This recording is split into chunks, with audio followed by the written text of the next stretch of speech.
हमारे चैनल को सब्सक्राइब करें और बेल आइकन ज़रूर दबाएं।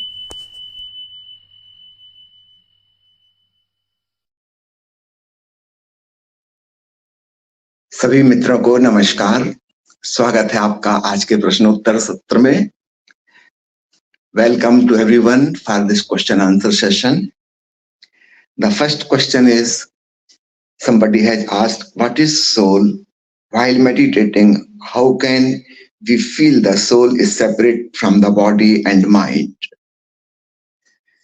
It's very easy to understand soul as consciousness, the knower, the one who is feeling, the one who is experiencing. So whatever you are knowing is the object, the knower is the subject. So this is how we can distinguish from body and mind and other things in the world. So there are two worlds. One world is outside and one world is inside, the mental world, the emotional world. The knower is separate from both. As we see something outside, for example, I'm seeing a tree or a house or a mountain. Definitely, I'm not the mountain, I'm not the tree, I'm not the river. I'm the one who is watching this. Similarly, we can watch in the inner world. The thoughts are moving in the mind. The emotions are coming and going. In fact, the word emotion means the one who is always in motion, in movement. Have you seen ever some emotion staying for a long time? Any thought staying for a long time? It just comes and goes. It appears and soon it disappears. Something else comes. You are the watcher. You were there before the thought came, before the emotion came. You are still there when the thought or emotion is gone. So who are you? And sometimes there is no thought, no emotion, nothing is happening. Still you are there. That consciousness is your real, your authentic self. So when we use the word soul or God, it creates a lot of confusion because we have some prejudiced ideas about them. We have heard a lot about them. So let us use a very simple word, consciousness, the knower. Who is the one who is knowing? I'm speaking to you. You are looking at me. The eyes are not looking at me. Your consciousness is looking through the eyes. I'm talking to you. You are listening. Do you think the ears are listening? No. There is someone inside you which is using the eyes and ears and other sense organs as windows and connecting from the outside world. If the consciousness is not there, suppose somebody was alive a minute ago and now he is dead, there is no more consciousness. The ear is the same, the eye is the same, nothing has changed in them. But now he cannot hear, he cannot see, he cannot touch, he has no sensation, nothing has changed in his skin. But he cannot feel the sensation of touch anymore because the one who was feeling is no more there. The house is empty. So our sense organs are like windows through which we connect to the outside world.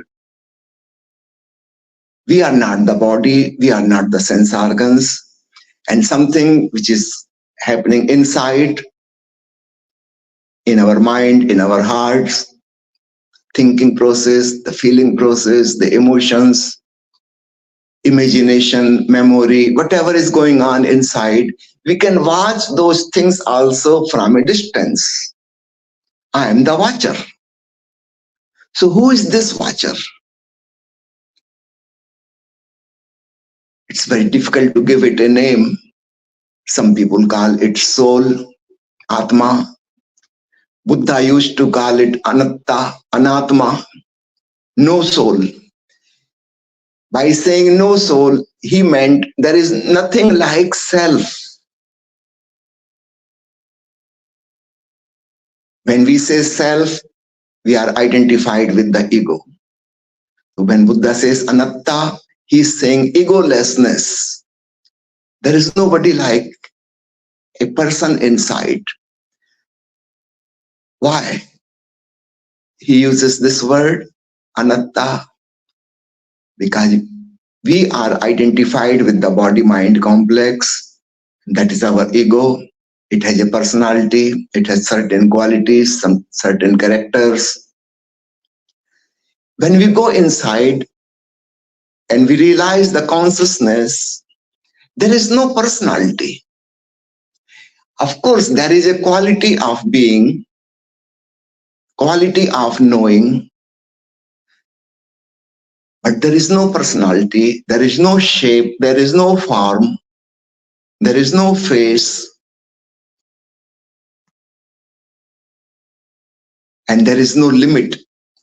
It never begins and it never ends. It's limitless, sky-like consciousness. You may like to call it soul, it's perfectly okay.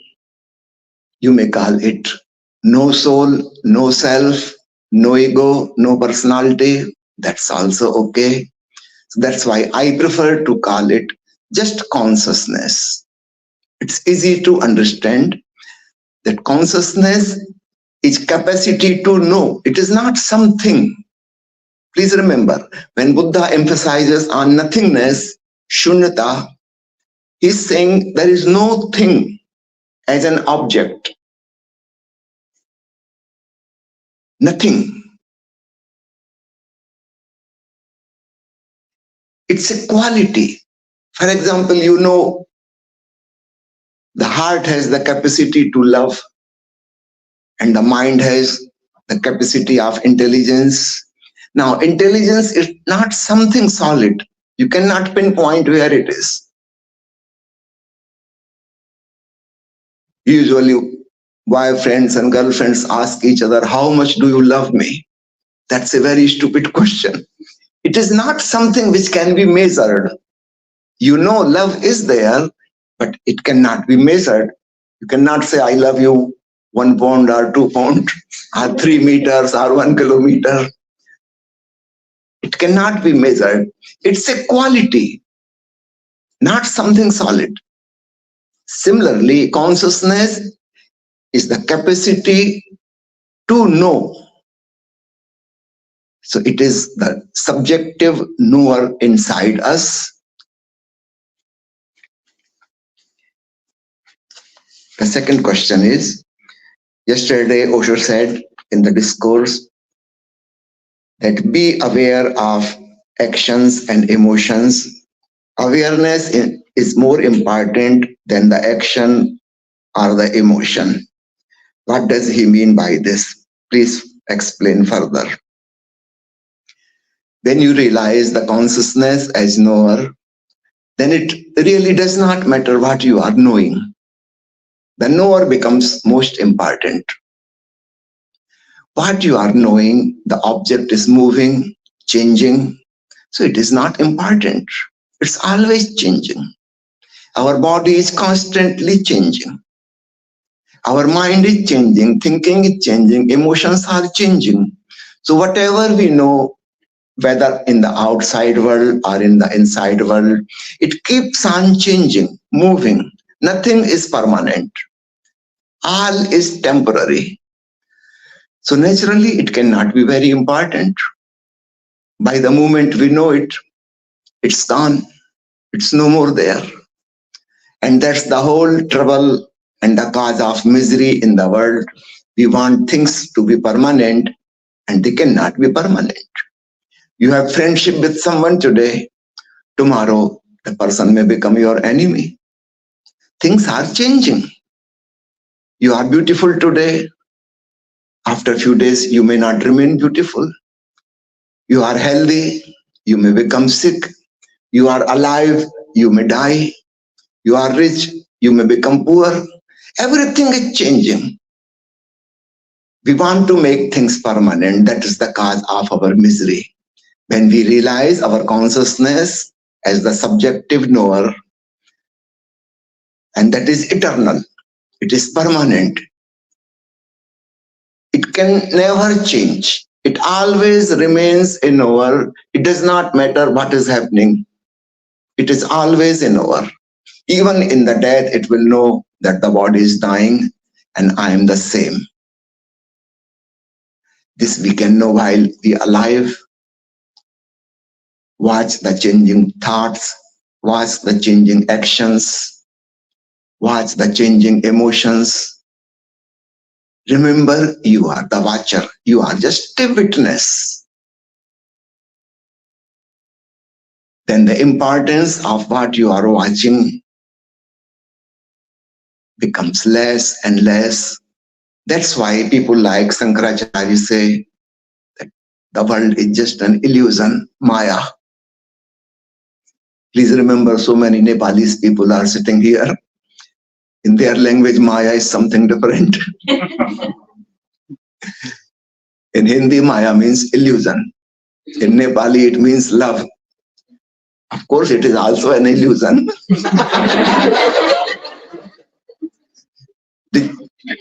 Maya means something like magic. Suddenly something happens and suddenly it disappears.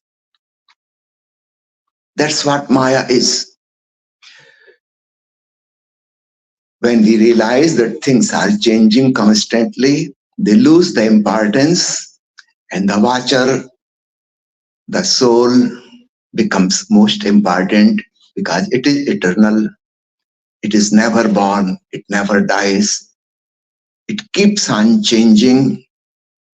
The vehicles, the body is just like a vehicle or a house it is living in at this moment.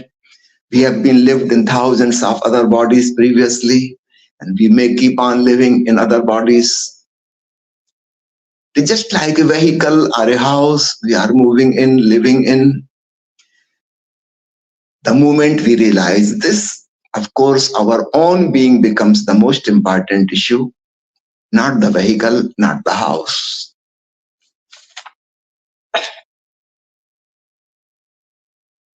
एक मित्र ने पूछा है कि इस भागदौड़ की जिंदगी में कोई ध्यान की विधि बताइए जो हम प्रतिदिन आगे से कर सकें। अगर आपने ध्यान की सार सूत्र विधि को समझ लिया, जो दृष्टा भाव है, साक्षी भाव है, फिर आप इसे कभी भी कहीं भी हर जगह कर सकते हैं। वस्तुतः यह करने वाली बात नहीं है, समझने वाली बात ज्यादा है। निश्चित रूप से कोई क्रिया तो आप हमेशा नहीं कर सकते। कोई क्रिया करेंगे समय लगेगा, वक्त चाहिए। आपने पहले कर दिया भाग दौड़ भरी जिंदगी में, लेकिन आप भाग दौड़ भी होशपूर्वक कर सकते हैं। तो मैं कोई विशेष क्रिया करने के लिए नहीं कह रहा हूं, बल्कि जो भी क्रिया हम कर रहे हैं उसका साक्षी होने के लिए कह रहा हूं। तो इसके लिए अलग से कोई वक्त नहीं चाहिए। कभी भी कहीं भी किसी भी समय जब याद आ जाए, दृष्टा भाव से चीजों को ऐसे देखें जैसे किसी और को देख रहे हैं, किसी और को जान रहे हैं। तो अपने ही शरीर के क्रियाकलाप, अपने ही मन के विचार, कल्पनाएं, स्मृतियां, अपने ही हृदय की भावनाएं इत्यादि जो कुछ भी चल रहा है भीतर या बाहर, दूर से उसे देखें। एक डिस्टेंस निर्मित हो जाती है। सामान्यतः हम चीजों से बिल्कुल चिपक जाते हैं, बहुत निकट हो जाते हैं। उसी को कहते हैं आइडेंटिफिकेशन, तादात्म्य का हो जाना। फिर हम चीजों को देख नहीं पाते। अगर आप आईने के सामने बिल्कुल सट कर खड़े हो जाए, ना लगा लें, आंख लगा लें आईने से, फिर आपको अपना ही चेहरा दिखाई नहीं देगा। देखने के लिए एक दूरी चाहिए। तो जो हम कहते हैं दृष्टा भाव साधो, ध्यान यानी साक्षी भाव, इसका मतलब थोड़ी सी दूरी निर्मित करो।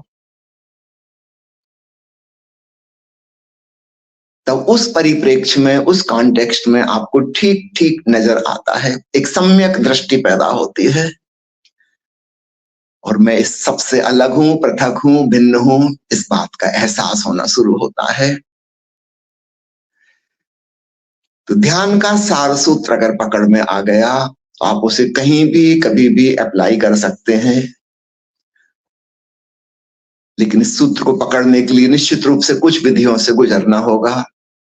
तो सर्वाधिक सुगम आपने पूछा है इस भागदौड़ भरी जिंदगी में, जब आप सोने जाएं तब शिथिल ध्यान कीजिए।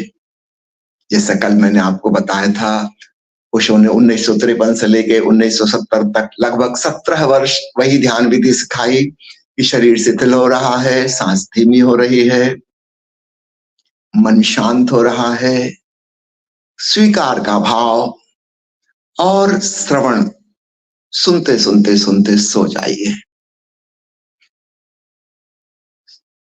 अलग से कोई समय नहीं लगा, 10 मिनट 20 मिनट सोने के पहले हो जाएगा, उतनी देर तो सोने में लगती ही है बिस्तर पे जाने के बाद, तो उसका सदुपयोग कर लीजिए। सुबह 5 मिनट और इसी में दे दीजिए। एकदम से नहीं उठिए, जब आपको पता चला कि नींद खुल गई है 5 मिनट पहले गहरे ध्यान में डूब जाएं, साक्षी हो जाएं, फिर धीरे से उठें और अपने दैनिक क्रियाकलाप भागदौड़ की जिंदगी में शामिल हों, और आप पाएंगे दृष्टा भाव का वह सूत्र आपके भागदौड़ में भी लागू हो गया। यह एक विधि बहुत कारगर है। दूसरी विधि विपस्सना है। इसके करने का उपयुक्त समय सुबह से लेकर दोपहर तक है। निवेदन है कि दोपहर के बाद या रात को इसको मत कीजिए, क्योंकि अगर हम बहुत ज्यादा होशपूर्ण हो जाते हैं नींद में जाने में मुश्किल हो सकती है। तो सुबह से लेकर दोपहर तक आप विपस्सना कर सकते हैं। नाद ब्रह्म विधि बहुत प्यारी विधि है, इसको आप कभी भी कर सकते हैं। आप कार ड्राइव कर रहे हैं, साथ साथ हमिंग साउंड करते चलिए, अपनी आवाज सुनते चलिए। सोने जा रहे हैं 5 मिनट कर लीजिए। कभी रात को अचानक नींद खुल गई, जानबूझ के उठने की जरूरत नहीं, कभी अनायास नींद खुल गई, 5-10 मिनट हमिंग साउंड करके फिर सो जाइए। हाँ, इतने जोर से करिए कि घर के दूसरे लोग ना उठें। सुबह उठ के कर सकते हैं, कभी भी कर सकते हैं। ये सरलतम विधियां हैं, और आपसे निवेदन करूंगा ओशो का प्रवचन ताओ उपनिषद में डिस्कोर्स नंबर 24 वह अवश्य सुनिए अथवा पढ़िए। तांडेन ध्यान की विधि, यह भी बहुत अद्भुत विधि है। मैं हमेशा रिकमेंड करता हूं कि विपस्सना से भी ज्यादा कारगर। ये चीन के संत लाओ त्सु के द्वारा प्रस्तावित प्राण साधना है। तांडेन या हारा केंद्र उसे जापानी भाषा में कहते हैं। तो विपस्सना का ही एक रूप इसको समझ लीजिए। बहुत कारगर, बहुत उपयोगी। इसको भी आप कभी भी कर सकते हैं, किसी को भी पता नहीं चलेगा। आप अपने ऑफिस में बैठे भी, अपना काम धाम करते हुए भी तांडेन ध्यान विधि कर सकते हैं। तो ये कुछ विधियां मैं रिकमेंड करूंगा। The next question is how to deal with anxiety and negative feelings. I will request you to forget about anxiety and other negative feelings. You have been already fighting with them. You have been already trying to control them, and you have been unsuccessful. That's why you are asking me. So one thing is certain, you cannot fight with them. You cannot control over them directly. Something indirect has to be done.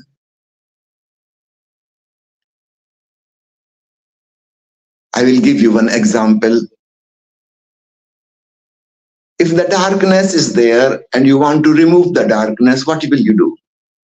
Will you push it away? Will you fight with it? Do some judo karate?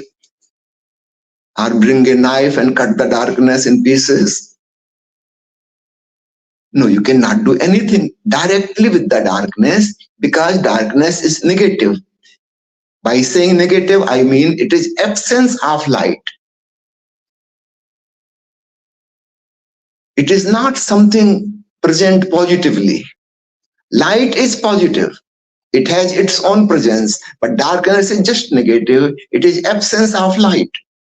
Similarly, all our negative feelings are like darkness, and we cannot deal with them directly. If we try to do something, we will be defeated. Then we will feel inferiority, powerlessness, helplessness, that I cannot do anything with the darkness. I'm so weak. I'm so unintelligent. No, that's the wrong approach. The right approach is always generate positive emotions that we can do. Just lit a lamp and the darkness will disappear. It's so easy.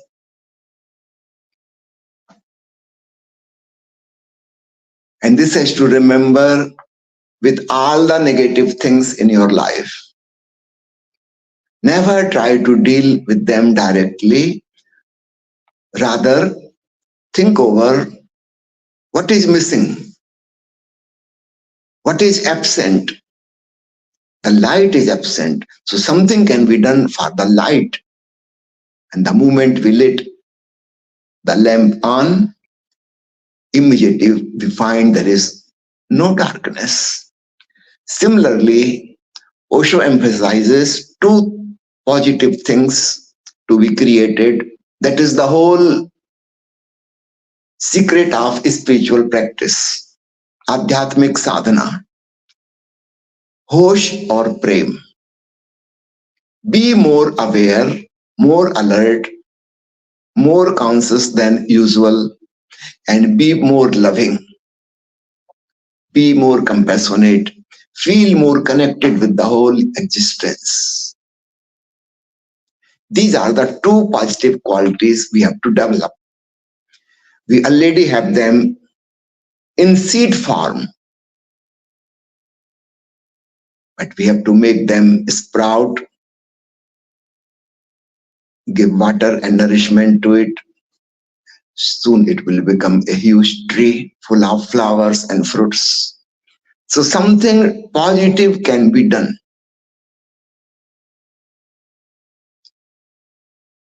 Always put your energy in the positive values. Many people suffer from anger repeatedly. And they ask question again and again, what to do with the anger? I get defeated. I cannot win over this. Please don't do anything with the anger, because what you are doing, that action is again arising out of anger. You are becoming angry upon yourself. First you are becoming angry on others. Now you are becoming angry on the anger inside you. Things have become more complicated. You cannot get out of this. No, nothing to be done with the anger. Create something positive in you.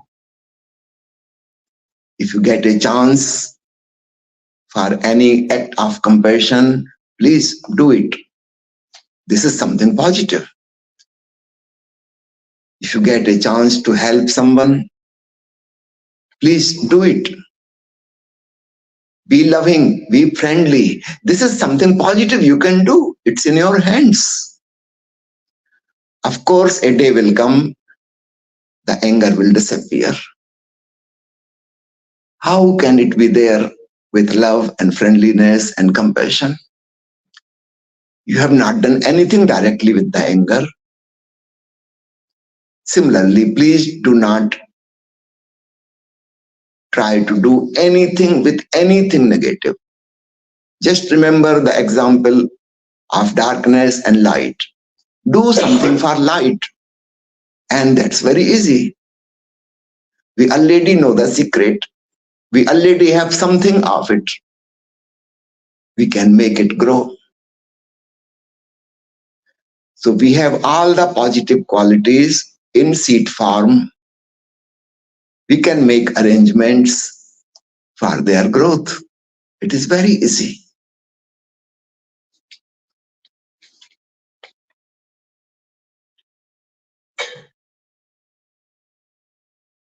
A friend has asked,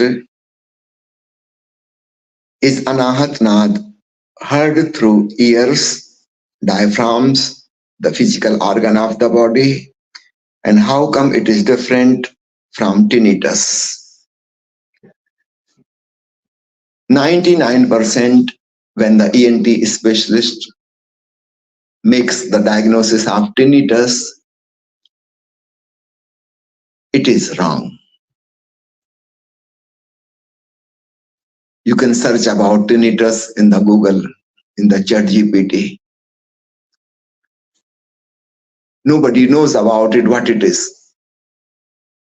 I'm speaking to you as a doctor.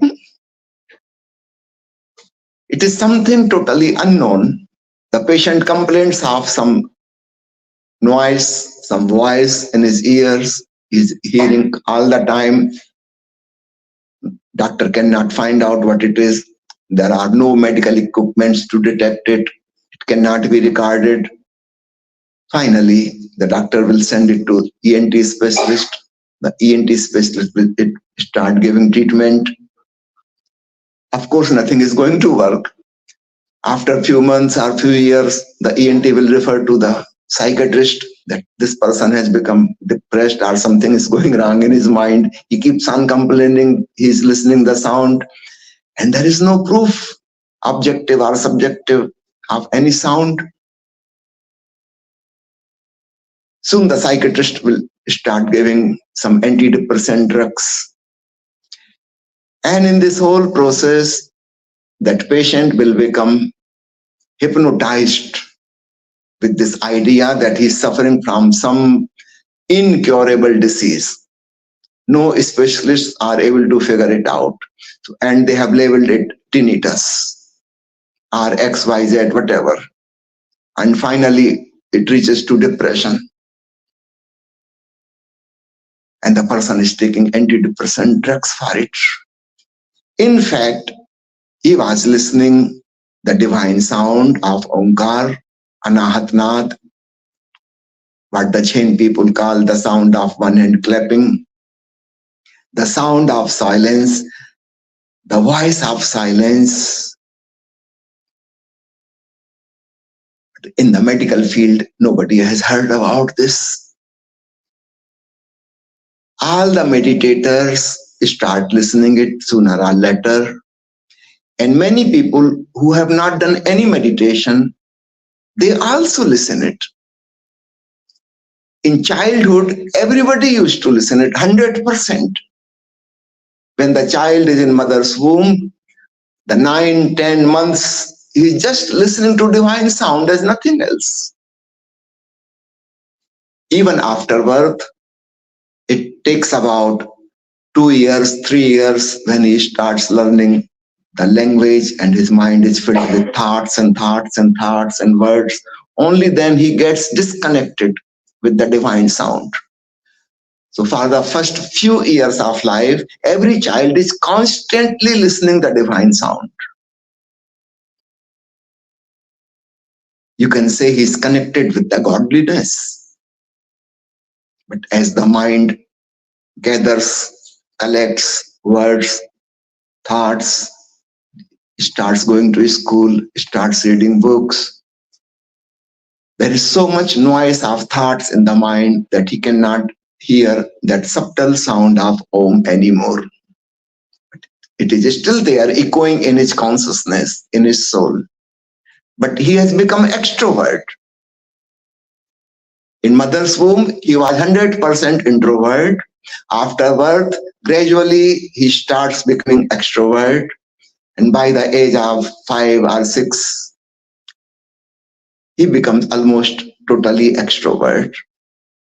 He has lost all connection with the inside.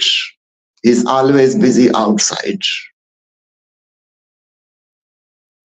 So in childhood, everybody was hearing it 100%.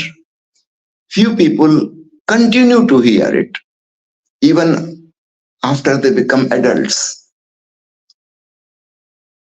Their mind is not chattering so much. The inner monologue is still not so loud. They can still hear the voice of God. There are lucky people, but they do not know.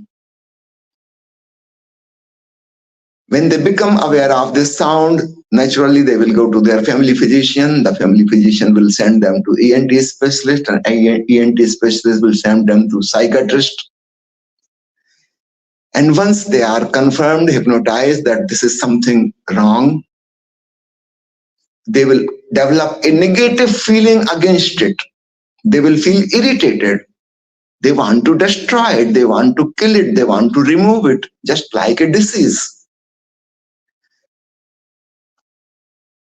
And they have become totally negative against it. And the doctors have confirmed that this is a disease. Now, something where you have to be at ease and you are feeling it as dis-ease, this becomes the misfortune.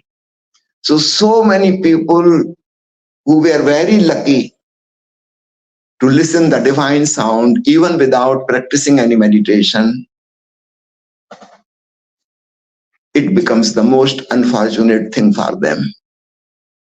Particularly when the experts have labeled it as disease, you also start believing it as disease. You want to avoid it, you want to forget it. You have become inimical, hostile to it. This is something very unfortunate. This person actually did not need a physician. He needed a spiritual guide. Something great was happening to him. If he was given right direction to meditate over it, and meditate with lovingness, with trust, with surrender. This is the sound of godliness. This is no ordinary sound.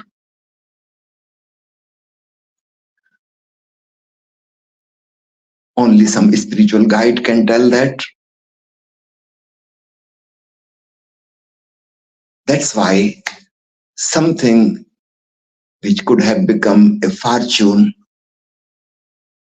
turns out to be a misfortune in experts' hands.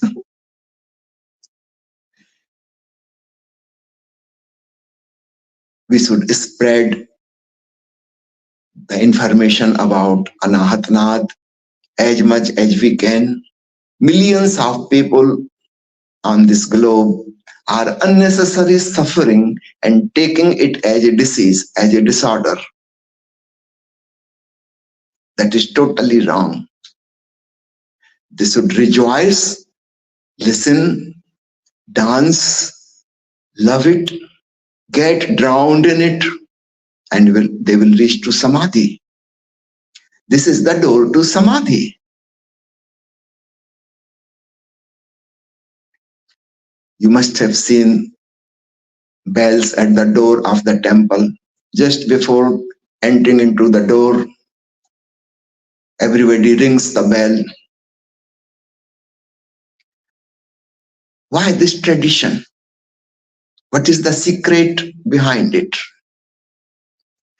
This is symbolically informing people that sound is the door to the divine.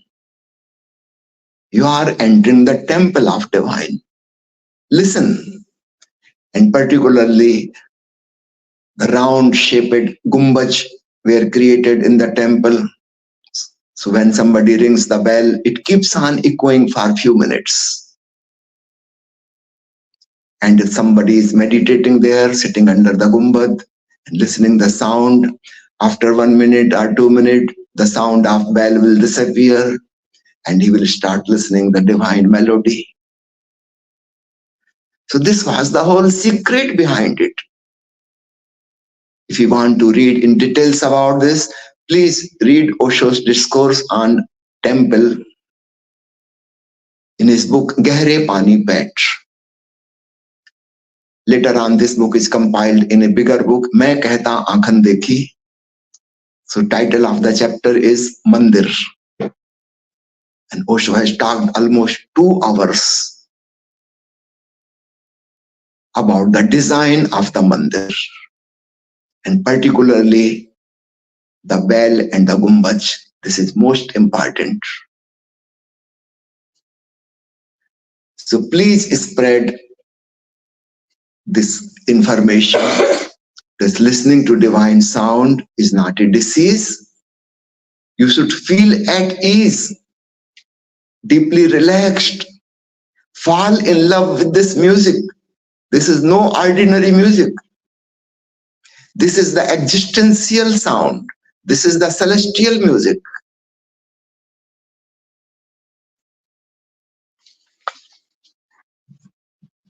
The next question is,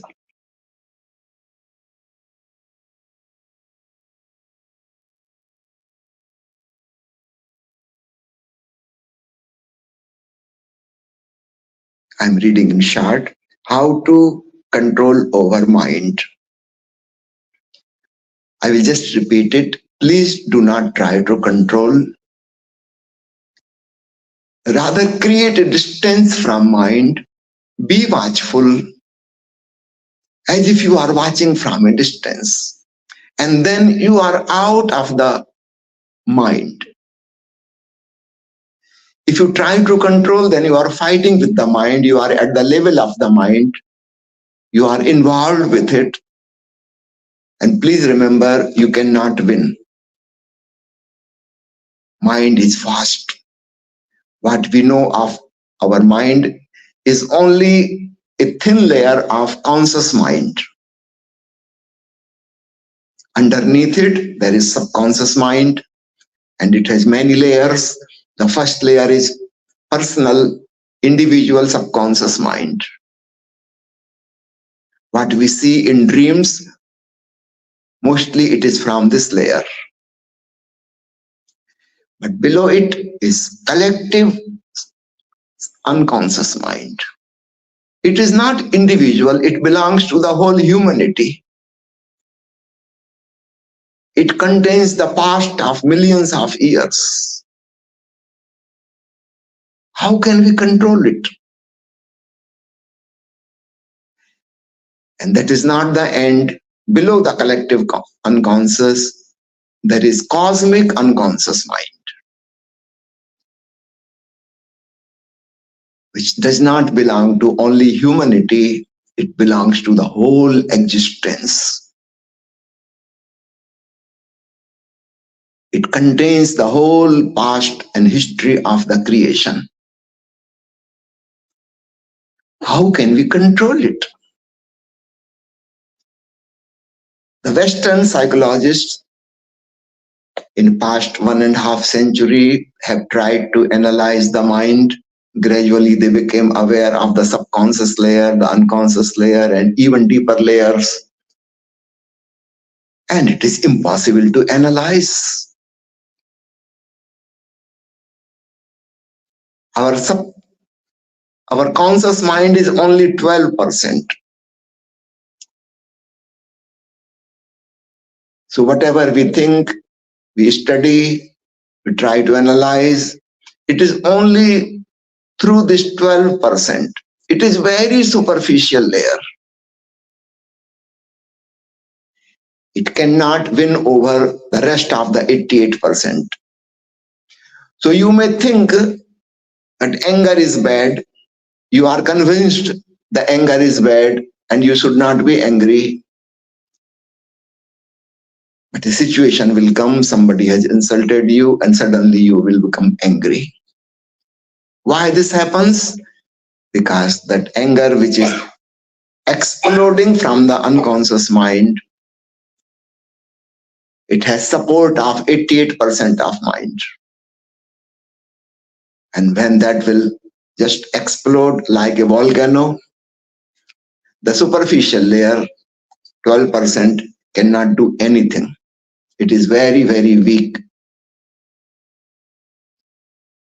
Of course, after the explosion, the 12% will come back and you will start repenting. I have done something wrong. I have said something wrong. I should not have done this. And you will take a resolution. I will not be angry. This is not going to help. The 12% part is taking the resolution, taking the decision against anger. And the 88% part knows nothing about your resolution. It is connected with the nature. And millions years of past lives, not only as human beings, but as animals, as plants, as insects, the anger, enmity, violence. This is very ancient. And the thought against the anger is very new, very new.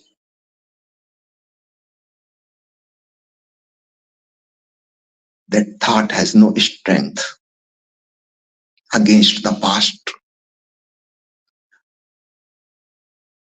So the Western psychologists are doing something which is never going to be successful.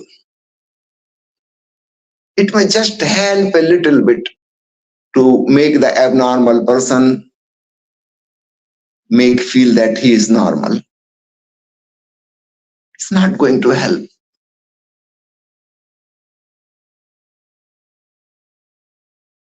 In the East, the enlightened people have never bothered about analyzing the mind. They say we have to go beyond the mind. Watch it. When we start watching the thinking process from a distance, we move upward. We reach to the superconscious state. Again, there are three layers.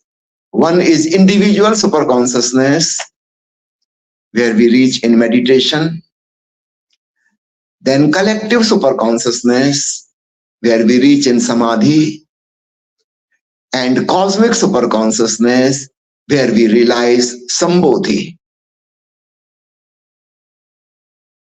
Aham Brahmasmi, one with the whole.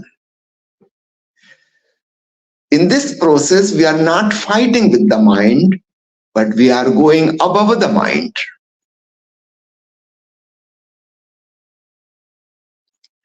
एक छोटी सी कहानी आपसे कहता हूं ओशो के प्रवचन से। एक राज दरबार में कोई अजनबी व्यक्ति परदेश से आया और उसने सम्राट से कहा, अगर आप चाहें अनुमति दें तो मैं आपके राजधानी में एक ऐसी भूल भुलैया बना सकता हूं जिसमें बड़े बड़े विद्वान उलझ जाएंगे। उसके भीतर जो जाएगा फिर वो बाहर नहीं निकल पाएगा।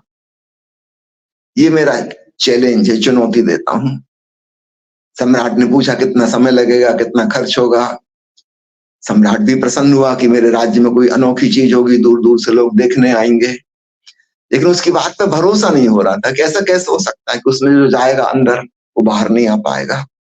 उसने बताया कि मैं ऐसी डिजाइन बनाऊंगा कि 2 दीवारें होंगी जहां से आदमी एंटर करेगा, सकरी सी गली होगी, फिर आगे जाके वो गली 2 में डिवाइड हो जाएगी, कहीं 3 में डिवाइड हो जाएगी, फिर कुछ कदम चल के फिर चौराहा, ऐसे डिवीजन होते चले जाएंगे। 5 मिनट तक कोई व्यक्ति अगर उसमें चलता गया, वो पक्का है भूल जाएगा, वो वापस नहीं लौट सकता। सम्राट ने कहा ऐसा तो नहीं हो सकता, बड़े समझदार लोग हैं, वो याद रखेंगे ना कि हम लेफ्ट टर्न हुए, फिर यहाँ से राइट टर्न हुए, फिर सीधे गए, उसका उल्टा उल्टा चलेंगे, वापस निकल आएंगे। खैर उसको अनुमति दी गई। कोई 6 महीने का समय लगा, वो भूल भुलैया तैयार हो गई। ऊपर उसमें सीलिंग नहीं थी, छत नहीं थी, दीवारें ऊंची थी 10 फुट ऊंची कि कोई व्यक्ति बाहर नहीं झांक सकता था। ऊपर खुला आसमान दिखाई देता था। फिर उसने कहा सम्राट से कि अब तैयार हैं, आप बुलाइए अपने होशियार लोगों को जिनको आप समझते हैं बहुत विद्वान हैं, इसमें अंदर जाएं। 5 मिनट तक वो पैदल चलते जाएं, जहां मुड़ना हो मुड़े। और मैं चुनौती देता हूं, आप इनाम रख सकते हैं, जो अपने आप बाहर निकल आएगा उसको आप भारी इनाम दीजिए। मैं आपसे कहता हूं कोई नहीं निकल पाएगा। वैसा किया गया और वही मुश्किल हो गई। जिनको बड़ा होशियार समझा जाता था, समझदार, याद रखेंगे, वो भी भीतर गए 5 मिनट में, फिर वो भीतर से चिल्लाने लगे कि हमको बाहर निकालो। ऊपर से तो खुला हुआ था, तो फिर वहां से रस्सी डाल कर उनको निकाल लिया जाता था। अपने आप कोई वापस नहीं लौट पाया। फिर तो पूरे राज्य में घोषणा कर दी गई कि जो भी बाहर निकल आएगा अपने आप उसको इतना सोना मिलेगा, हीरे जवाहरात मिलेंगे, इनाम की राशि बढ़ती चली गई, मगर कोई भी उसको जीत नहीं पाया। एक दिन एक साधु आया। राजा इस साधु को जानता था, अक्सर ये भिक्षाटन के लिए आता है, और राजमहल के पीछे छोटी सी पहाड़ी है, उस पर इसकी झोंपड़ी है। राजा इसको पहचानता है। उस साधु ने कहा कि महाराज मुझे भी एक मौका दीजिए। सम्राट ने कहा कि देखो, बहुत बड़े बड़े होशियार हमारे दरबारी तक चूक गए, तुम तो एक सीधे साधे व्यक्ति हो, तुम कहां ही झंझट में पड़ रहे हो। उसने कहा एक अवसर मुझे दीजिए, तो मैं कोई आपके इनाम के लालच में नहीं आया हूं, लेकिन मैं आपको बता सकता हूं कि मैं बाहर निकल सकता हूं। वह व्यक्ति जिसने भूल भुलैया बनाई थी वो भी आ गया कि कौन है व्यक्ति मेरी चुनौती स्वीकार करने वाला। वो अंदर गया, 5 मिनट तक वो चलता गया और फिर वापस लौटा। ठीक 5 मिनट में वो वापस लौट आया। सब लोग बड़े हैरान, सम्राट खुश, वो भूल भुलैया वाला भी परेशान हो गया कि कैसे हो गया ये। तब उस साधु ने कहा कि बड़ी सरल सी बात है, चूंकि मैं ऊपर पहाड़ी पर रहता हूं, पिछले 6 महीने से मैं देख रहा हूं ये भूल भुलैया बन रही है, तो ऊपर से सब दिखाई देता है। कोई सीलिंग का छत तो उसमें है नहीं, तो मुझे तो पूरा नक्शा याद हो गया। रोज ही पेड़ के नीचे बैठ के मैं करता हूँ, सामने जो दिखाई देता है देखता रहता हूं। जब भी आंख खोलता हूँ ध्यान से तो ये दिखाई देती भूल भुलैया। तो मुझे सब याद है, कौन सी गली कहाँ मुड़ रही है, फिर 2 में कहाँ डिवाइड हुई, 3 में कहाँ डिवाइड हुई, 4 में कहाँ डिवाइड हुई, मुझे सब याद है। मैं आपको नक्शा बना के कागज पे बता सकता हूँ। इसलिए मैं भूल भुलैया में नहीं उलझा। यह प्यारी कहानी सुनाकर ओशो कहते हैं, ऐसे ही हमारे मन की भूल भुलैया है। मनोविश्लेषक इसमें घुस के सुलझाने की कोशिश कर रहा है, वो कभी सफल नहीं होगा। और ये किसी छोटे मोटे भूल भुलैया निर्माण करने वाले ने नहीं बनाई है, ये तो विराट प्रकृति ने बनाई है। और 1-2 दिन में और 6 महीने में नहीं बनी है, अरबों अरबों साल में बनी है। इसमें फंस के तुम निकल ना पाओगे। इसलिए पश्चिमी मनोविज्ञान एक प्रकार से रोज रोज असफलता महसूस कर रहा है।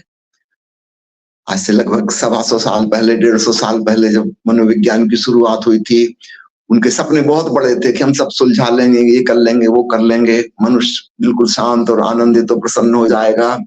अब धीरे धीरे उन्होंने स्वीकार कर लिया कि नहीं, वो दुखी है, दुखी ही रहेगा। इतना ही है कि ज्यादा दुख से थोड़ा कम दुख में ले आए, ज्यादा परेशानी से कम परेशानी में कर दें, कि परेशानी खत्म होने वाली नहीं।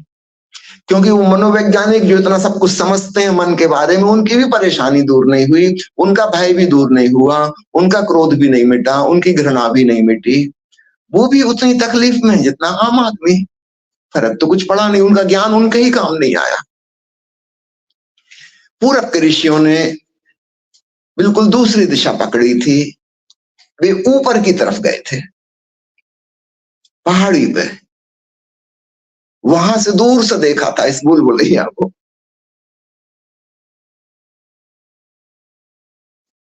तब सारा राज खुल गया।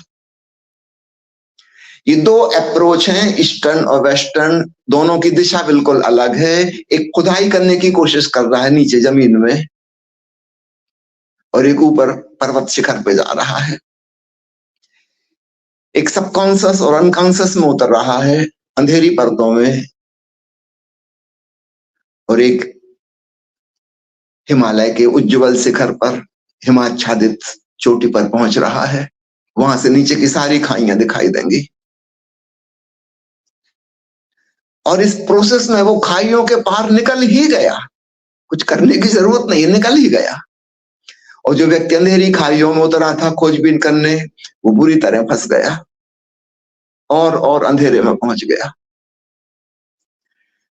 तो प्यारे मित्रों, इन 2 स्थितियों को स्मरण रखना। तो आपने पूछा है कि मन पे कैसे नियंत्रण करें। नहीं, मेरा जवाब नियंत्रण करने की तरफ नहीं है, मेरा जवाब तादाद में तोड़कर ऊपर उठने की तरफ है। हम इससे दूरी बना लें, दूर से देखें, और ये बात बड़ी आसान हो जाएगी अगर आपको एक बात स्मरण में आ जाए कि कोई भी विचार जो मेरे मन में है वह मेरा नहीं है। जब तक हम उसे अपना मान रहे हैं हमारा आइडेंटिफिकेशन हो जाता है, हम अपने विचार के लिए लड़ने मरने तैयार हो जाते हैं। दुनिया में इतने सांप्रदायिक युद्ध होते हैं, बड़े बड़े महायुद्ध और विश्व युद्ध हो जाते हैं। किस कारण से? नेताओं के वैचारिक असहमति की वजह से। विचार ही कारण होते हैं सारे लड़ाई झगड़े के, क्योंकि हम उस विचार को अपना मान रहे हैं। पर गौर तो करो, जब हम पैदा हुए थे हमारे पास कोई विचार ही नहीं था, हमको भाषा ही नहीं आती थी, एक शब्द नहीं आता था। तो फिर ये जो चीजें हमारे भीतर आई, ये कहां से आई? निश्चित रूप से दूसरों के द्वारा दी गई हैं। संयोग की बात, आप जिस परिवार में पड़े हुए, पालन पोषण हुआ, वहां जो विचार चल रहे थे, वहां जो मान्यताएं थी, जो अंधविश्वास थे, वो आपने ग्रैस्प कर लिए, पकड़ लिए। जिस समाज में आप हुए, जिस देश में आप हुए बड़े, वहां जो चल रहा था आसपास के वातावरण में, वो आपके भीतर घुस गया। ये आपका थोड़ी है। आप तो बिल्कुल कोरे कागज की तरह आए थे, फिर जिसको जो मौका लिखा उसने आपके कागज पे लिख दिया। अब पूरा कागज गुद चुका है, भरा चुका है, और मजे की बात है आप उसे अपना मान रहे हैं। अगर यहां से हम डिसआइडेंटिफाई हो जाएं, इस बात को महसूस करें कि इसमें मेरा तो कुछ है ही नहीं। कुछ माता पिता ने दिया था, कुछ भाई बहनों ने दे दिया, कुछ स्कूल के शिक्षकों ने दे दिया, कुछ धर्म गुरुओं ने दे दिया, कुछ अखबारों ने, कुछ टेलीविजन वालों ने, और बाकी जो बचा था वो व्हाट्सएप और फेसबुक वालों ने दे दिया। इसमें आपका क्या है? आप क्यों उसको इतनी गंभीरता से ले रहे हो? काश हमारी वो गंभीरता छूट जाए, तो हम दूर से अपने मन के विचारों को देखेंगे। अगर कोई कहेगा कि आपके विचार गलत हैं, आप भी कहेंगे हो सकता है हो, मेरे हैं ही नहीं, हो सकता है गलत हो। फिर पति पत्नी में झगड़ा नहीं होगा, फिर भाई भाई में विवाद नहीं होगा, फिर बाप बेटे में बहस नहीं होगी। दूसरा कहेगा कि आपके विचार गलत हैं, आप कहोगे हो सकता है गलत हो, आओ अपन बैठ के कुछ और विचार करें, सोचें क्या सही हो सकता है। ये मेरे विचार थोड़ी हैं, मैंने कहीं से सुने थे, पढ़े थे। मैं जहां जॉब करता था डॉक्टरी का, वहां कुछ 5-7 घनिष्ठ मित्रों की एक पार्टी अक्सर हुआ करती थी। हर 10-15 दिन में कहीं किसी का बर्थडे, किसी का बच्चे का बर्थडे, किसी की शादी की सालगिरह। और मैंने देखा 2-3 महीने में जब वो बार बार रिपीट हुआ, उसमें 2 व्यक्ति ऐसे थे, जब वो 2-3 पैक पी लेते उसके बाद उनका झगड़ा शुरू। पहले उनका वॉल्यूम बढ़ना शुरू होता, फिर धीरे धीरे धीरे काफी क्रोध भरी बातें कहने लगते, और वो सब राजनीतिक मुद्दे होते थे।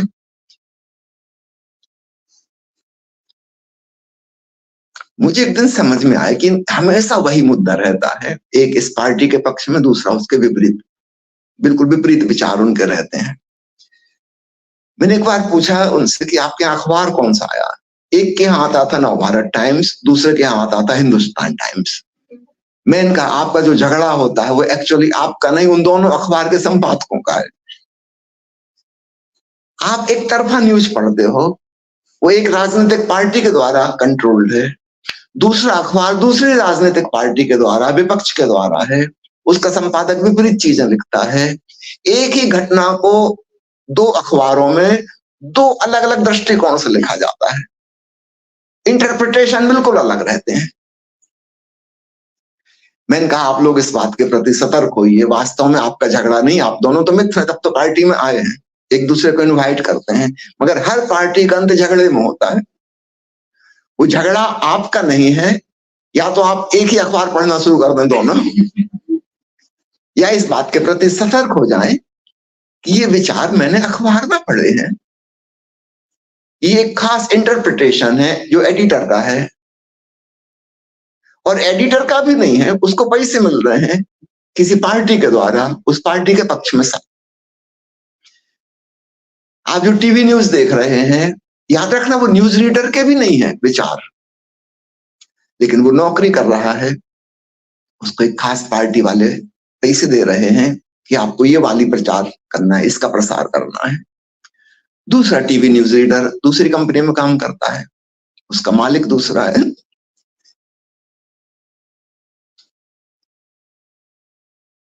हमने वो विचार सुन लिए और हम अपने मित्रों से लड़ाई झगड़ा कर रहे हैं। ये कौन सी अकलमंदी का काम है? तो अपने मन से डिसआइडेंटिफाई हो जाएं। आप अचानक उस पहाड़ी पर पहुंच जाएंगे जहां वो साधु रहता है।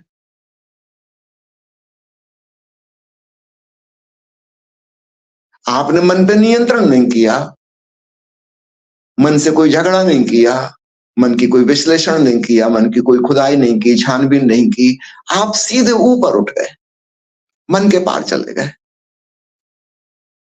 और मन जो समस्याएं पैदा कर रहा था, अचानक आपके लिए अब वो कोई मायने नहीं रखती। वो सब इर्रिलीवेंट हो गई बातें। जिसको आप बहुत सीरियसली ले रहे थे, आप उसके प्रति एकदम नॉन सीरियस हो गए। तो मन पे नियंत्रण करने की विधि मैं आपको नहीं बता रहा हूं, लेकिन मन के पार जाने का, अतिक्रमण का उपाय बता रहा हूं। उसमें सबसे जोरदार जो चीज काम आएगी वो है इस बात कर स्मरण कि जिसे मैं अपना मन समझ रहा हूं, यह वास्तव में मेरा नहीं है। इसमें जो कुछ भी है सब दूसरों के द्वारा दिया हुआ है। अस्पताल में कभी कभी नर्सों की भूल चूक से ऐसा होता है कि एक माँ का बच्चा दूसरी माँ को दे दिया, दूसरी का पहले को दे दिया। हो सकता है आप हिंदू घर में पैदा हुए और एक्चुअली आप मुसलमान के बच्चे थे और आप मजे से गणेश जी के और शंकर जी की पूजा कर रहे हो। अगर आप अपनी सही माँ के पास होते तो तलवार लिए घूम रहे होते मूर्तियां तोड़ने के लिए। कोई बच्चा ना तो पैदाइशी हिंदू है ना मुसलमान है, जिस परिवेश में वो बड़ा हुआ वहां के विचार उसने पकड़ लिए। मुसलमान माहौल में वो बड़ा हुआ, वो कट्टरपंथी मुसलमान बन गया। ईसाई घर में बड़ा होता, कट्टरपंथी ईसाई बन जाता। और अस्पताल में नर्स की गलती से चेंज हो जाता, उसको पता ही नहीं चलता। किसी ब्लड टेस्ट से पता नहीं चल सकता कि कौन सी धर्म का है, कौन सी फिलॉसफी का है। कोई एक्सरे, कोई एमआरआई, कोई सीटी स्कैन नहीं बता सकता कि ईसाई है कि मुसलमान है कि हिंदू है। वास्तव में बच्चा कोई भी नहीं था, लेकिन आसपास के लोगों ने अपनी अपनी सील मोहर लगा दी, लेबल लगा दिया, उस प्रकार के विचार पकड़ा दिए। और जिंदगी भर हम उन विचारों से पीड़ित और परेशान होकर घूम रहे हैं, भांति भांति के दुख भोग रहे हैं। एक झटके से इससे दूरी बनाओ।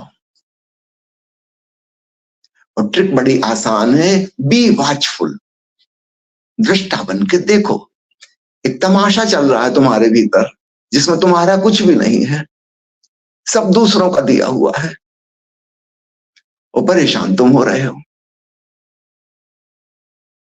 जैसे ही दूरी बनती है, हम मन से ऊपर उठ जाते हैं, मन के पार निकल जाते हैं।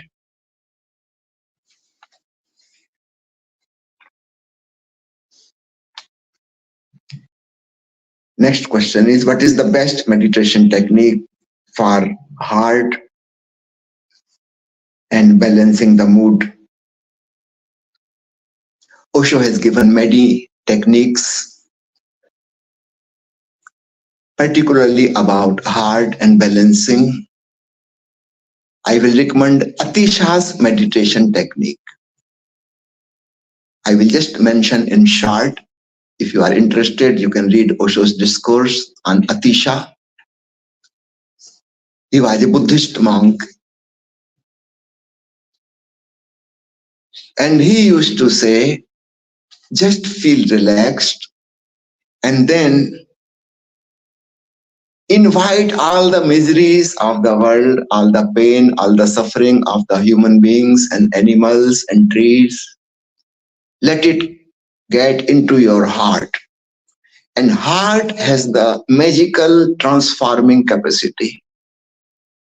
It turns pain into pleasure. It transforms misery into bliss. So with each inhalation, feel the misery is going in and your heart is transforming it into blissfulness, into love, into compassion. And with each exhalation, let the compassion radiate towards the whole universe. This is a unique meditation technique. In the West, psychologists recommend something totally different. They say inhale the pleasure, the happiness, the joy, and exhale out your troubles and miseries and anxieties and fears and phobias. Atisha is saying something totally opposite. He's saying your heart has the magical, miraculous capacity of transforming negative into positive. So to study the whole technique, and there is music also made for this particular technique, please read Osho's book on Atisha, a book of wisdom.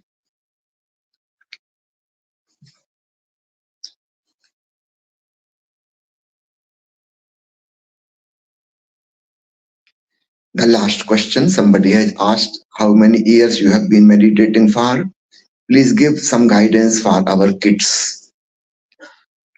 As I already mentioned, the kids are deeply connected with their inner consciousness. Most of them are able to hear the Anahatnad.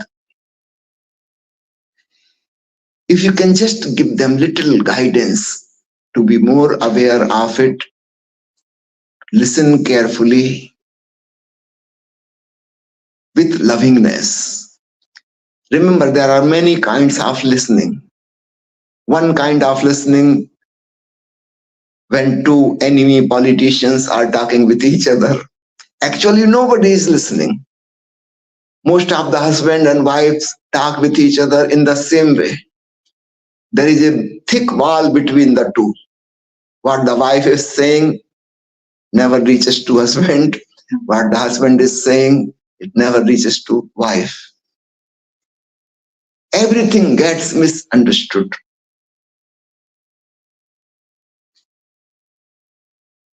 They are hearing each other's words, but not really listening. The second type of listening is when you are listening in an indifferent way. Of course, the other is not your enemy, not your wife, not your husband. But you are indifferent. You have nothing to do with it. There is no relation. There is no emotion. There is no feeling for that person. He's saying something and you are listening just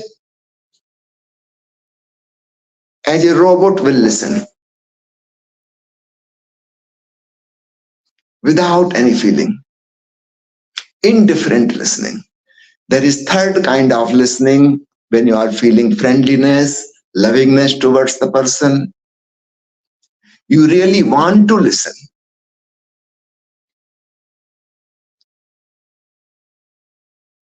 You want to understand. There is deep desire. This is a different listening. Fourth listening is, for example, we listen to Osho's discourse. Now this is even deeper than friendliness, deeper than the ordinary love. This we call trust. We call it surrender. A relationship between a master and disciple. We are 100% present there in that moment. We don't want to miss a single word.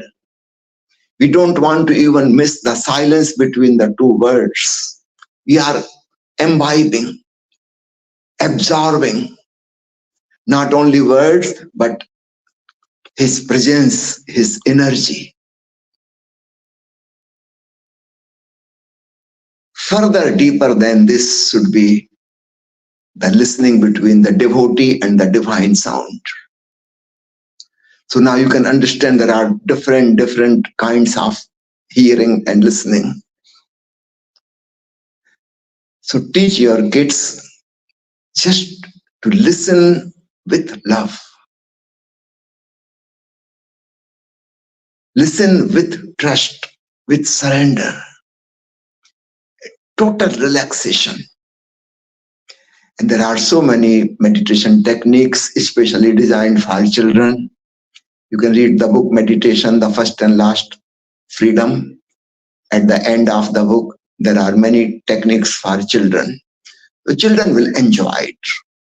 The old religions have prescribed the techniques which are applicable only to serious, old, tense people. The so-called religious people of the past. Osho has devised techniques for non-serious, celebrative people. And definitely kids enjoy it very much. With playfulness, with lila bhav. Nothing serious in it. Something is inside us. We just have to become aware of it, that's all. So simple. Our God is not in the heaven, in the seventh heaven beyond the stars, and we have to reach there after death. No. Our God is inside us. It is whispering, singing, and we have just to listen, that's all.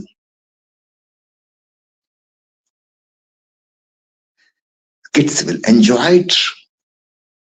And when they will listen with love, the divine sound, they will become calm and quiet, more silent, more blissful, more joyous, more loving, more compassionate.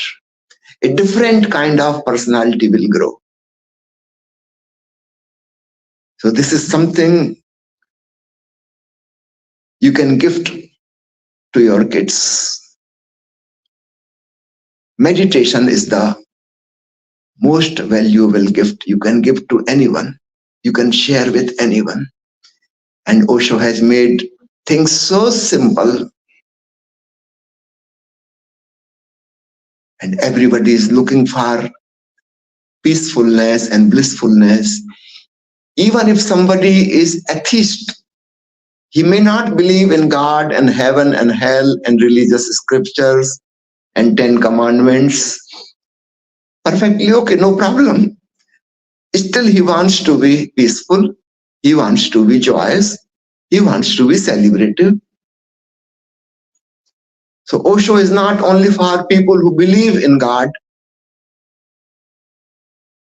His doors are open even for people who have nothing to do with God.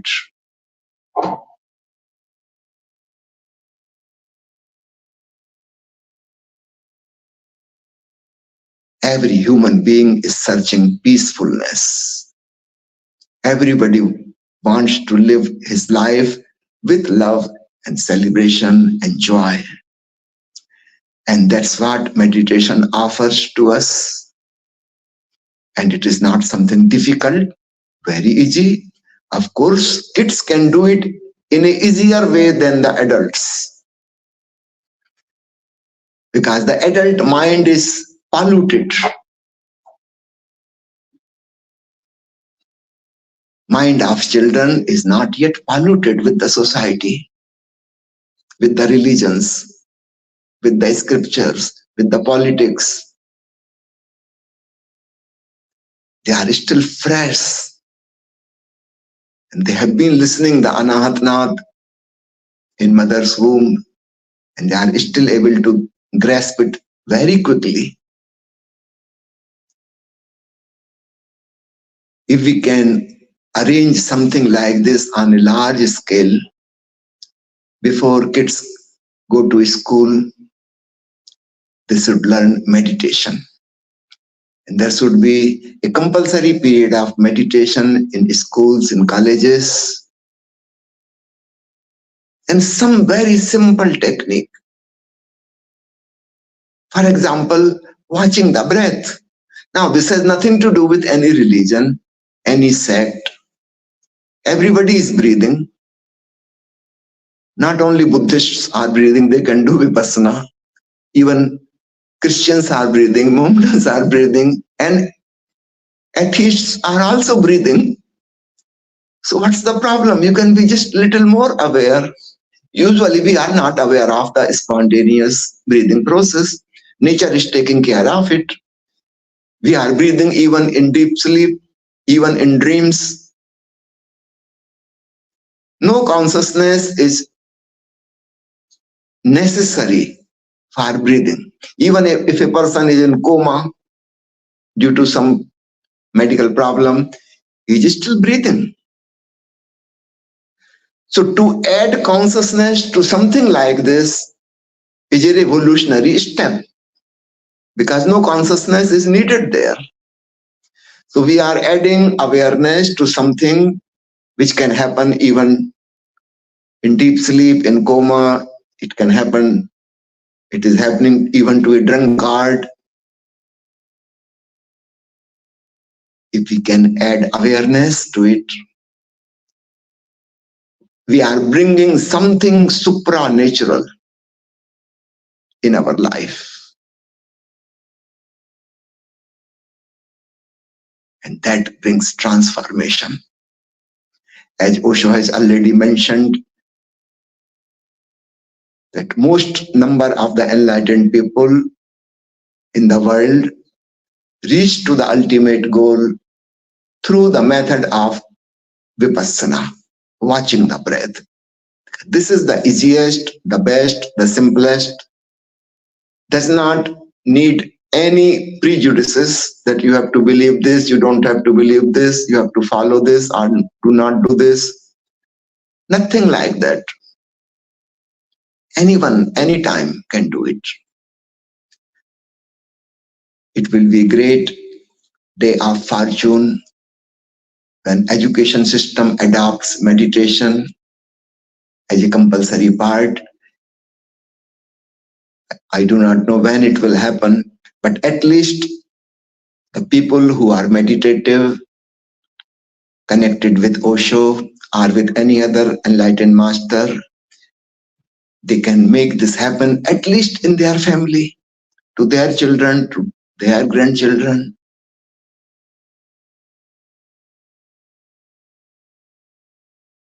If this can spread all over the world, a new humanity, a new paradise on the earth can happen. Otherwise, gradually we are moving towards the third and the final and the last world war. Thank you very much. क्या समय हो गया? 11:20. चलिए अपन 10 minute Vipassana करते हैं. Please close your eyes.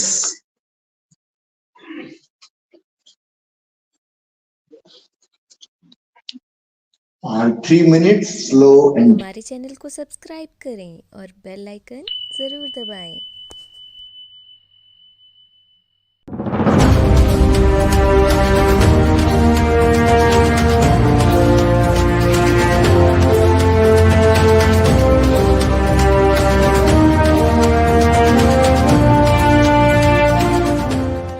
हमारे channel को subscribe करें और बेल आइकन